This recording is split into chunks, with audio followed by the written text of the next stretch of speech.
हर हर महादेव। शिव गुरु के चरणों में प्रणाम, माँ पार्वती के चरणों में प्रणाम।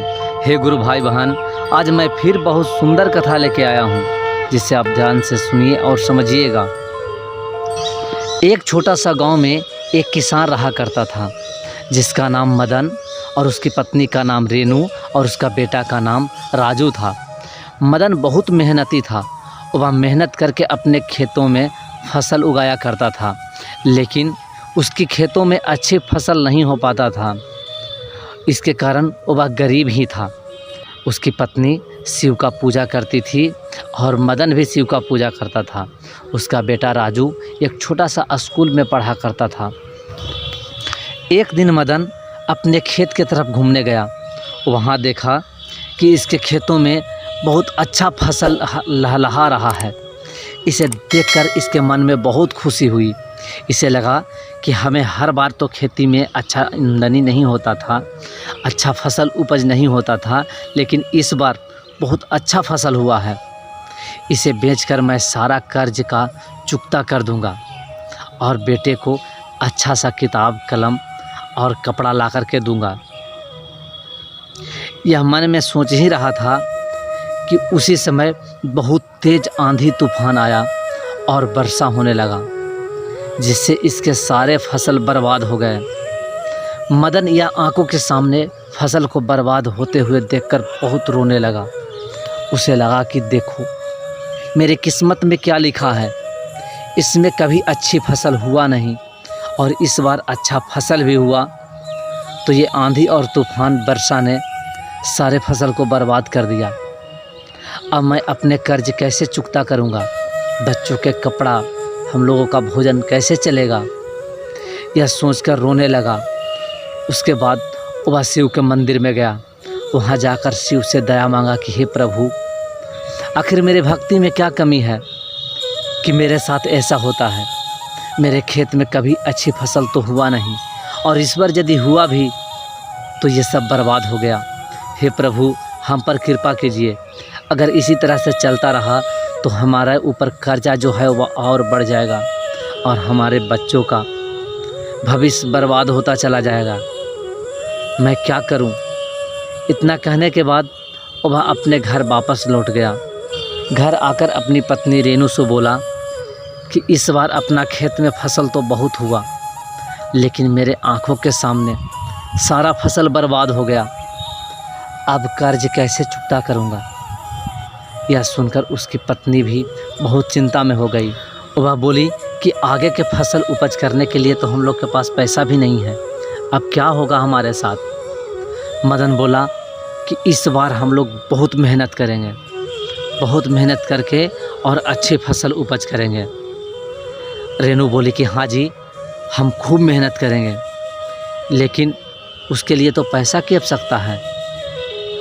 मदन बोला कि क्या करूं, सेठ भी है, वो कर्ज नहीं देगा।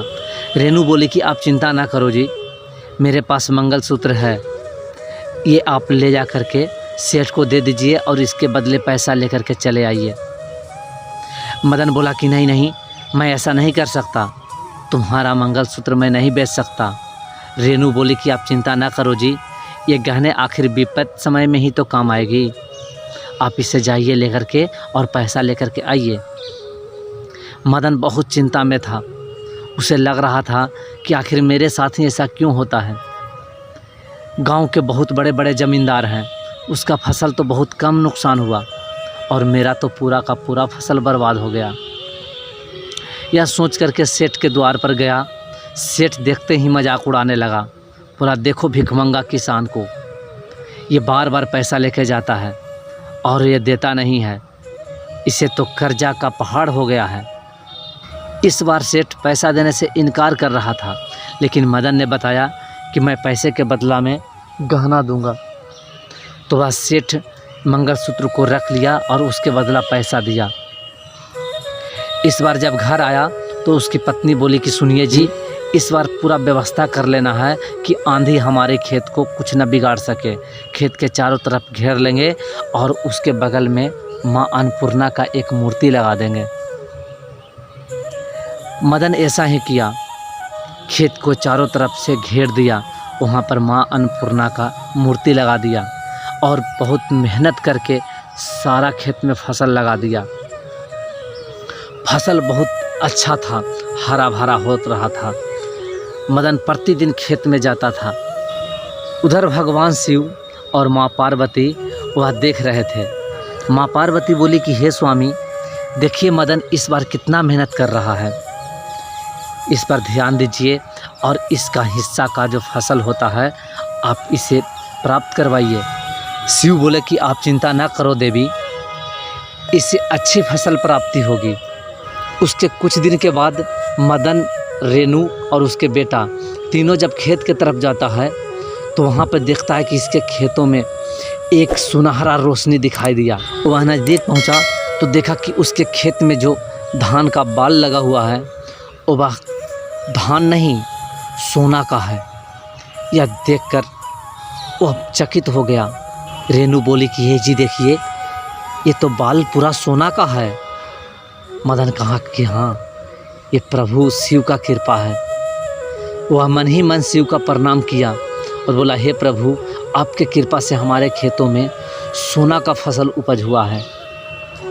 उसे लगने लगा कि इसे आज घर लेकर चल जाना है।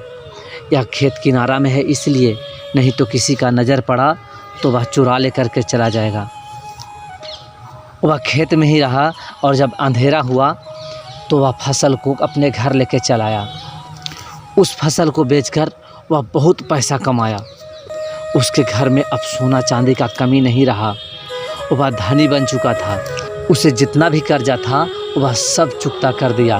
उसकी पत्नी का मंगलसूत्र ये सब वापस ले आया और बहुत अच्छा सा गहना हार अपनी पत्नी के लिए लाया।